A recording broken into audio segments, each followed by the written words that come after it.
അവള് നമ്മളെ ചതിച്ചല്ലേ ആ മീനാക്ഷി. അവള് കരുതിക്കൂട്ട് നമ്മളെ ചതിച്ചതാ.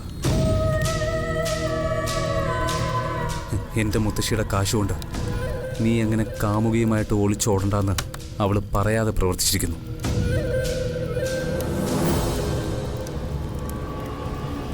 അവളെ ഞാൻ അങ്ങനെ വെറുതെ വിടില്ല. സമാധാനമായിട്ട് ജീവിക്കാൻ ഞാൻ അവൾക്ക് അവസരം കൊടുക്കില്ല. നമുക്കിനി അവൾക്കിട്ട് എന്ത് ചെയ്യാൻ പറ്റും വൈശാഖേ? നമ്മൾ അവിടെ നിന്ന് പോകുന്നില്ലേ? നമ്മൾ എവിടേക്ക് പോയാലെന്താ? അവൾക്കുള്ള പാര ഞാൻ പാഴ്സലായിട്ട് അയക്കും. അല്ലാതെ എൻ്റെ മനസ്സടങ്ങില്ല. അതൊക്കെ പോട്ടെ, നമ്മളിനി എങ്ങോട്ട് പോവും? എങ്ങനെ ജീവിക്കും? അത് തന്നെയാ ഞാനും ആലോചിക്കുന്നത്. അവനെ ചതിച്ചതിന് പകരം വീട്ടുകയാണോ ദൈവം?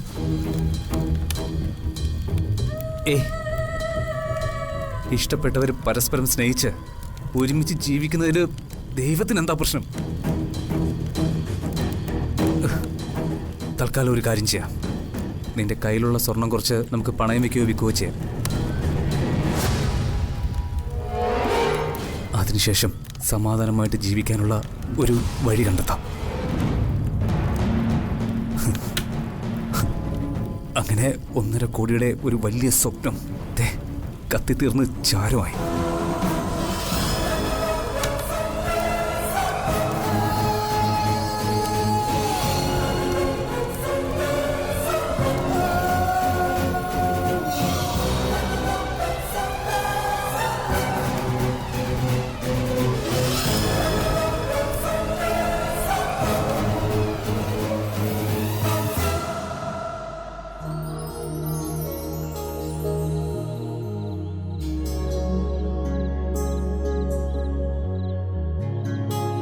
മീനാക്ഷി. ആ അമ്മേ, എന്താ അമ്മേ? ഇത് സാവിത്രിയുടെ കയ്യിൽ നിന്ന് പറന്നിപ്പുറത്തേക്ക് വീണ പണമാണ്.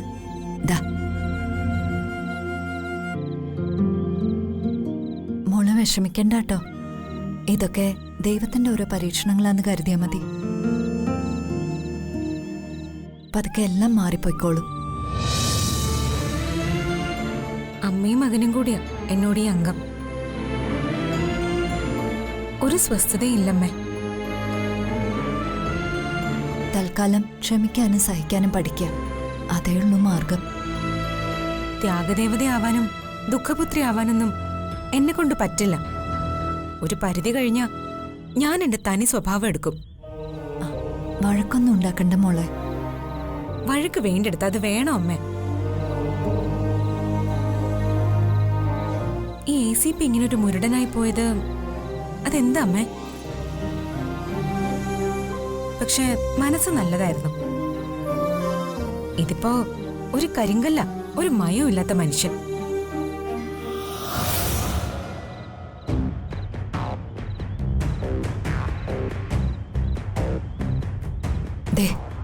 അവൻ വരുന്നുണ്ട്. നമ്മൾ പറയുന്നത് ഘടോൽക്കജൻ കേട്ടോ? ഘടോൽക്കജനോ? എന്താ ഇവിടെ സന്ധി സംഭാഷണം? ഇതൊന്നും ഇവിടെ പറ്റില്ല.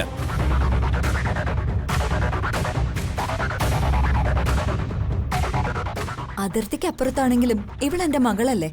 ഇവളോട് എനിക്ക് സംസാരിക്കാതിരിക്കാൻ പറ്റുമോ? വേണ്ട, അമ്മയും മകളും ഒക്കെ പാട്ടിക്ക് പുറത്ത്. ഞാനിതൊന്നും ഇതിനകത്ത് അനുവദിക്കില്ല. നീ അങ്ങനെ അങ്ങ് വിളയാടല്ലേ മോനെ.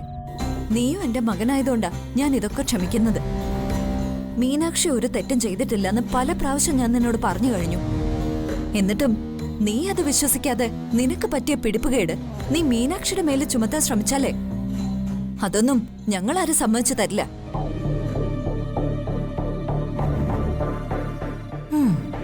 അപ്പോ ഇങ്ങനെയൊക്കെ സംസാരിക്കാൻ എന്റെ അമ്മയ്ക്ക് അറിയാം. അവനവന്റെ കാര്യത്തിന് പറ്റിയില്ലെന്നേ ഉള്ളൂ. ഒരു പെൺകുട്ടിയെ അവളുടെ അംഗീകാരം ഇല്ലാതെ ബലമായി പിടിച്ച് താലി കെട്ടിയിട്ട് അവളുടെ നേരെ ഭീഷണി ഉപദ്രവം തുടർന്നാലുണ്ടല്ലോ,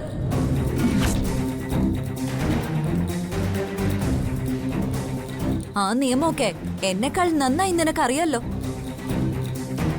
ഓഹോ, എന്നെ അഡ്വൈസ് ചെയ്യിക്കുകയാണോ?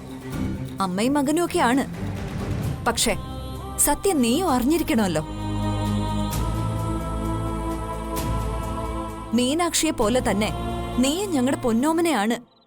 അതാ ക്ഷമിക്കുന്നത്.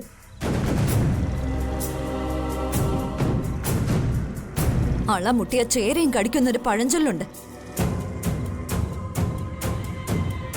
എല്ലാത്തിനും ഒരു പരിധിയുണ്ടെന്ന് ഞാൻ പറഞ്ഞതാ. എനിക്കൊരു കാര്യം നിങ്ങളോട് പറയാനുണ്ട്.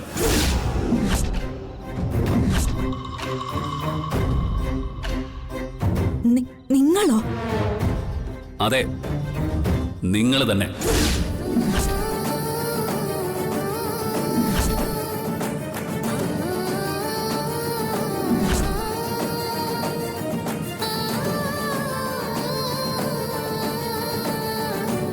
ഇവിടെ ഇപ്പുറത്ത് എന്റെ വീട്ടിൽ ഞങ്ങൾ 5 പേരാ ഉള്ളത്. എന്റെ അച്ഛൻ, എന്റെ അമ്മ, പിന്നെ ദേ ഇവളും, പിന്നെ എന്റെ കുഞ്ഞും. ഞങ്ങൾ ആരോടും നിങ്ങൾ ഇനി സംസാരിക്കാൻ പാടില്ല.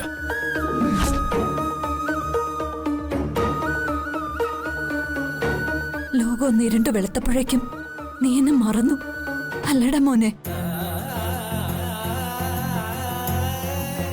നിനക്ക് ഞാൻ അത്രയ്ക്ക് അന്യായല്ലേ?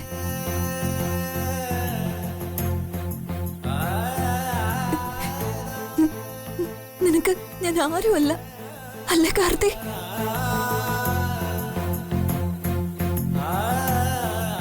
സെന്റിമെന്റ്സിന് ഒരു വിലയും കൽപ്പിക്കാത്ത തലമുറയിൽപ്പെട്ടൊരു മകനായി പോയല്ലോ നീ.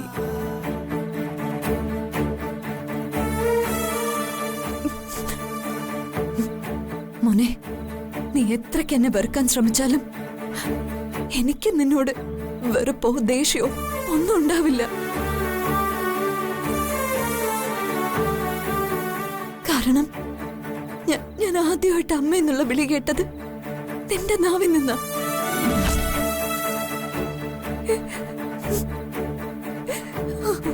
അമ്മേ,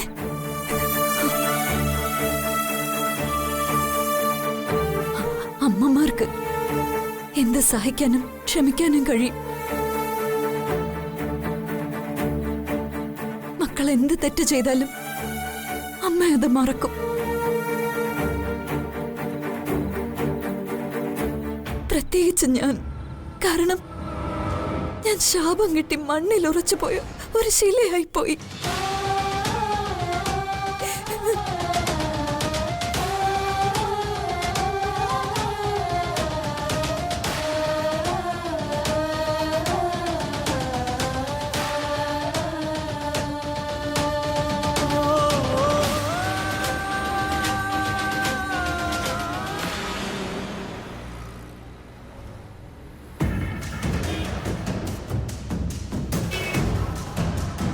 അവള് നമ്മുടെ ലൈഫ് തകർത്ത് കളഞ്ഞു. ആ മീനാക്ഷി. ആ നന്ദിനി ഏട്ടത്തിയുടെയും മുത്തശ്ശിയുടെയും കയ്യിൽ കള്ള നോട്ടൊന്നുമില്ല. നന്ദിനി ഏട്ടത്തിയുടെ ആ ബാഗിൽ 1 കോടിയുടെ ഒറിജിനൽ നോട്ട് ഞാൻ കണ്ടതാ. 50 ലക്ഷം രൂപ കൂടി ആ ബാഗിൽ അവർ വെച്ച് കാണും. ഹൽദിയുടെ അന്നും കല്യാണത്തിന്റെ അന്നും മീനാക്ഷിയോടൊപ്പം 3-4 ഫ്രണ്ട്സ് ഉണ്ടായിരുന്നു. അവരായിരിക്കും ആ കള്ളനോട്ട് എത്തിച്ചതും ഒറിജിനൽ എടുത്ത് മാറ്റി നമുക്കിട്ട് പണി തന്നതും. ആ ചട്ടനെ പൊട്ടൻ ചതിച്ച പൊട്ടനെ ദൈവം ചതിക്കുമെന്ന് കേട്ടിട്ടില്ലേ? എന്നുവെച്ചാ ആ പാവം കാർത്തിക്കിനിട്ട് നമ്മളൊരു പണി കൊടുത്തില്ലേ, അതിന്റെ ശിക്ഷയായിരിക്കും ഇത്. അപ്പോ കാർത്തിയോട് നിനക്ക് ഇപ്പോഴും ഒരു അലിവുണ്ടല്ലേ? അത് വിട്, നമ്മളിപ്പോ എന്ത് ചെയ്യൂടാ? എടീ, നമുക്ക് തൽക്കാലം ഈ സ്വർണ്ണാഭരണങ്ങൾ വിൽക്കാം. പണത്തിന് ആവശ്യമുണ്ട്, അതാണ് പ്രധാനം. അല്ല, പിന്നെ നീ ഇത്രയും സ്വർണ്ണാഭരണങ്ങൾ ഇട്ടുകൊണ്ട് നടക്കുന്നതും അത്ര പന്തിയൊന്നുമല്ല. ഇത് വിറ്റ് കഴിഞ്ഞാൽ പിന്നീട്? അത് പിന്നീടല്ലേ, നീ വാ.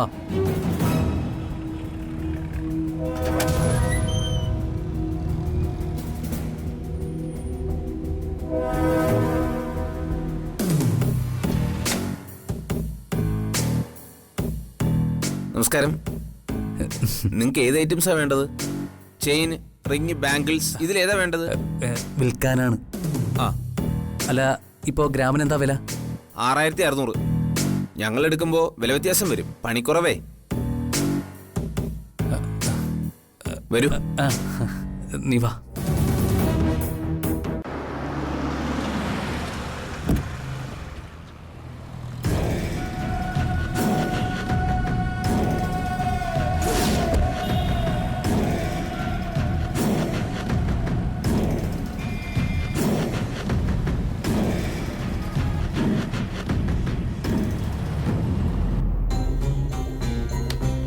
Good morning sir.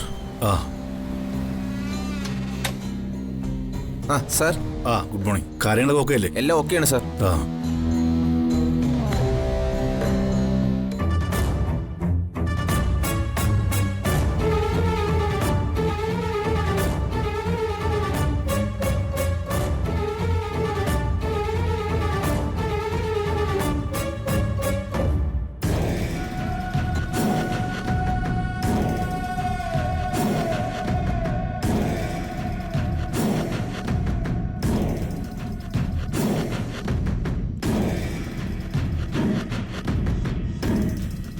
എന്തോ ഒരു പൊരുത്തക്കേട് ഫീൽ ചെയ്യുന്നുണ്ടല്ലോ. Sir juice.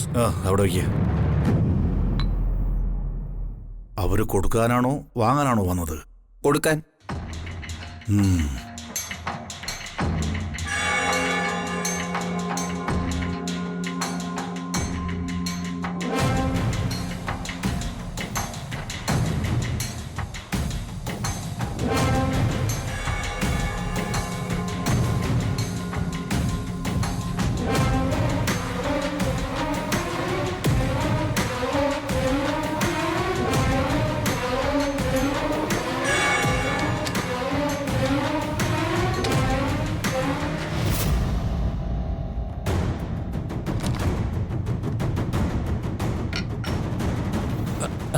Thank you.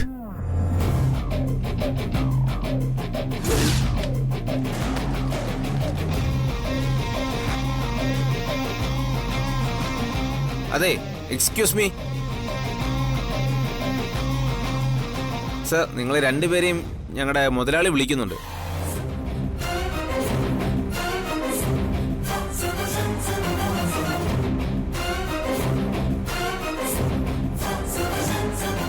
വരൂ. വാ.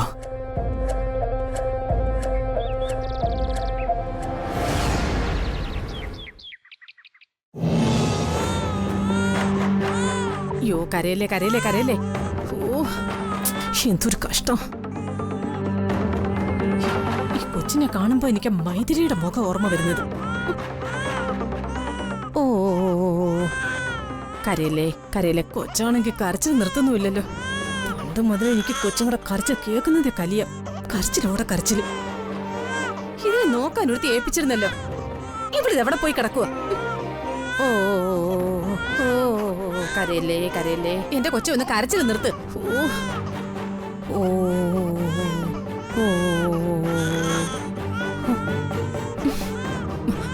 എന്തിനാ കുഞ്ഞു കരയുന്നത്? ആ ഓ, ആ മീനാക്ഷിക്കിട്ടൊരു പണി കൊടുത്തേക്കാം. അവളിവിടെയൊക്കെ തേരാപ്പാര നടക്കുകയല്ലേ. എടാ മോനെ, ഈ കുഞ്ഞിനെ ഒന്ന് കുളിപ്പിക്കണം. കുളിപ്പിക്കാഞ്ഞിട്ടാ കുഞ്ഞു കിടന്ന് കരയുന്നത്. ഈ മീനാക്ഷിയാണെങ്കിൽ ഒരു വക ചെയ്യത്തില്ല. ആ, കൈത്തൊക്കെ എടുക്കും പോലെയോ കൊച്ചിനെ എടുത്ത് പിടിക്കുന്നത്. എന്നിട്ടേ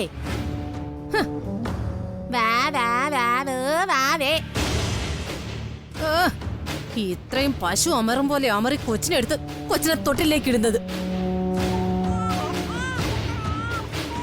ഇതിനെ വല്ലപ്പോഴും ഒന്ന് കുളിപ്പിക്കണം. കുളിപ്പിച്ചാലേ പറ്റത്തുള്ളൂ. എന്നാ അമ്മയ്ക്ക് കുളിപ്പിച്ചൂടെ? പണ്ട് മുതലേ എനിക്കറിയാൻ പാടില്ലാത്തൊരു സംഗതിയാ ഈ കൊച്ചിനെ കുളിപ്പിക്കല്. പിന്നെ എന്നെ കുളിപ്പിച്ചത് ആരാ? അതിനെ നിന്നെ എന്റെ കയ്യിലോട്ടൊന്ന് കിട്ടിയിട്ട് വേണ്ടേ. കുളിപ്പിക്കുന്നതൊക്കെ അവളായിരുന്നു, ആ നന്ദിനി. മീനാക്ഷി, എടി മീനാക്ഷി. ഇടി വെട്ടും പോലെ ഒന്ന് വിളിക്ക്. അവളൊന്ന് കിടുങ്ങട്ടെ. വിളിക്ക്, വിളിക്കട. എത്തി. എന്താ എന്താടി കുഞ്ഞിനെ കുളിപ്പിക്കാത്തത്? ആ, എനിക്ക് കുഞ്ഞിനെ കുളിപ്പിക്കാനൊന്നും അറിയില്ല. അതിന് വല്ല വേലക്കാരിയും വിളിക്കും. അയ്യോ, പിന്നെ നിന്റെ ജോലി എന്തുവാ? നീയാ ഇവിടുത്തെ വേലക്കാരി. വേലക്കാരിയോ അടിമയോ സ്വീപ്പറോ മെസ്സഞ്ചറോ ഒക്കെ ആവാം. പക്ഷേ കുഞ്ഞിനെ കുളിപ്പിക്കാൻ എനിക്ക് അറിയില്ല. അതെ, ഇങ്ങനെയൊക്കെ ഇത് പഠിക്കേണ്ടത്. ഈ പാവം കുഞ്ഞിനോട് എനിക്ക് സ്നേഹമുണ്ട്. അതുകൊണ്ട് ഞാനൊന്ന് ശ്രമിച്ചു നോക്കട്ടെ. ചെല്ലേ.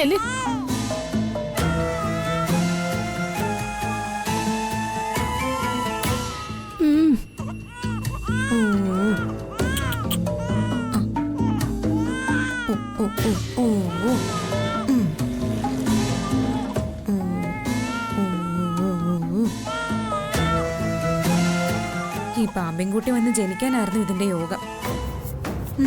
കഷ്ടമായിപ്പോയി.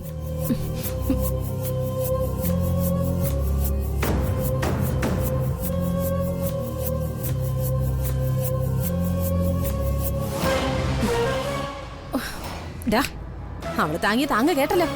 നിന്നെ എന്നെയും കുറിച്ചാ. അതെ, നിന്നെ അവക്ക് പരമ പുച്ഛം. ഒരു ഭൂലോക മരമണ്ടനായിട്ടാ നിന്നെ അവള് കണ്ടിരിക്കുന്നത്. ഇങ്ങനെ രൂക്ഷമായ മട്ടില് സംസാരിച്ചാ മാത്രം പോരെ. ഇടയ്ക്കിടയ്ക്ക് അവളുടെ കാരണം നോക്കി ഓരോ പൊട്ടീരും കൊടുക്കണം. ഒന്ന് ഇറങ്ങി പോകുന്നുണ്ടോ നിങ്ങള്? കാർത്തി മൂർത്തി ഒരമ്മ നടക്കുന്നു. നിങ്ങൾ നല്ലതായിരുന്നെങ്കിൽ എന്റെ ജീവിതത്തിൽ ഇങ്ങനൊന്നും സംഭവിക്കില്ലായിരുന്നു. അതിന് ഞാനെന്ത് ചെയ്തു? ചേടാ, മൈഥിലി ആ ലക്ഷണം കെട്ടവന്റെ കൂടെ പോയതിന് ഞാനെന്ത് കുറ്റം ചെയ്തു? നിങ്ങളും കൈ കഴുകാൻ നോക്കുകയാണോ? ദേ മോനെ, വൈശാഖും മൈഥിലിയും തമ്മിലുള്ള അടുപ്പം നിങ്ങൾക്കും അറിയാമായിരുന്നു. പറഞ്ഞിരുന്നെങ്കിൽ നീ ഇപ്പൊ അങ്ങ് സമ്മതിച്ചു തന്നേനെ. നിന്റെ ഭാര്യയെ ഞാൻ സംശയിച്ചു എന്ന് കരുതി നീ ആദ്യം എന്നെ ചവിട്ടി പുറത്താക്കിയെന്നെ. ഭാര്യ പതിവ്രതാരത്നമല്ലേ, കുലസ്ത്രീ.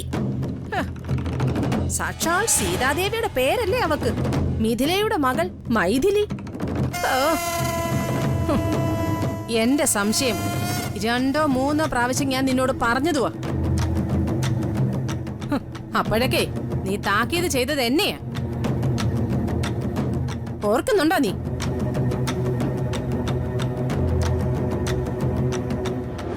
മൈഥിലിക്ക് കുടിക്കാൻ എന്തെങ്കിലും വേണമെന്ന് പറഞ്ഞപ്പോ ഞാൻ ഈ ചായ വാങ്ങിച്ചുകൊണ്ട് കൊടുത്തു കാർത്തി.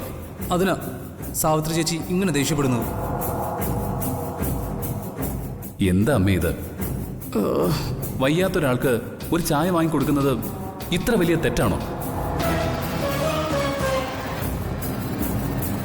അതിന് അമ്മ എന്തിനാ വൈശാഖിനെ ഇങ്ങനെ വഴക്ക് പറയുന്നത്? ഇവനും നമ്മുടെ ഫാമിലിയിൽ തന്നെയുള്ള ആളല്ലേ?